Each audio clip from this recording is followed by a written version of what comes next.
Denny Trijayadi terdakwa kasus penipuan terhadap korban Berti Putra Perkasa yang merupakan kliennya sekira 300 juta rupiah ini jalani persidangan di Pengadilan Negeri Palembang. Terungkap duit hasil penipuan terhadap korban dipakai untuk keperluan pribadi terdakwa.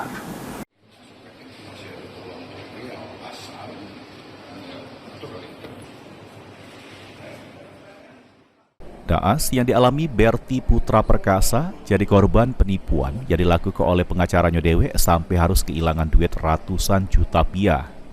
Saksi korban Berti dihadirkan bersama 3 orang lainnya sebagai saksi di persidangan yang menjerat terdakwa Denny Trijayadi yang tidak lain merupakan pengacaranya dewek.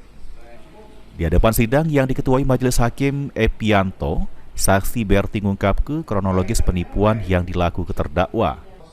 Berawal dari dirinya yang jadi terlapor kasus hutang piutang sebesar 200 juta yang dilapor ke mantan rekan bisnisnya di Polda Sumsel. Yang mana pada waktu itu juga saksi Berti dikenal ke sama terdakwa yang pacak bantu ngurus perkara yang dialami korban. Sehingga terdakwa meminta duit 100 juta untuk penyidik Polda Sumsel yang nangani kasusnya dan 5 juta untuk dirinya sebagai kuasa hukum. Korban lalu nyanggupi permintaan terdakwa, namun berselang lama terdakwa balik lagi minta duit sebesar 200 juta sebagai pembayaran utang dengan dalih duit damai sama pelapor. Meski duit tersebut sudah dikasih seluruhnya, saksi korban masih didatangi tim penyidik Polda Sumsel dan kasusnya tetap dilanjut ke. Terungkap juru persidangan, terdakwa pakai duit tersebut untuk kepentingan pribadi. Korban Berti berharap supaya kerugian yang dialaminya dibalik ke terdakwa. Ada upaya jalan damai, namun untuk hukum pihaknya serah ke sama majelis hakim. Atas perbuatannya, terdakwa diancam jeru pasal 378 dan 372 KUH Pidana. Dalam kasus kita ini kan kita sebagai korban, harapannya untuk ke depan dalam perkara ini gimana?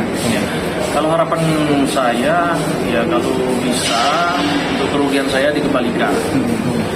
Terus untuk hukum, ya kita serahkan dengan yang berwenang, dengan Pak Hakim. Berarti dengan kata lain ada kemungkinan untuk jalan damai, namun untuk upaya hukum selanjutnya diserahkan sama majelis hakim. Iya, berapa nilai kerugian kita? Kerugian hampir mencapai 400 juta. 400 juta? Iya. Itu semuanya dipakai sama? Iya, yang terdata, tapi yang ada apa? Transfer, kwitansi itu 350. Lutfi, PAL TV.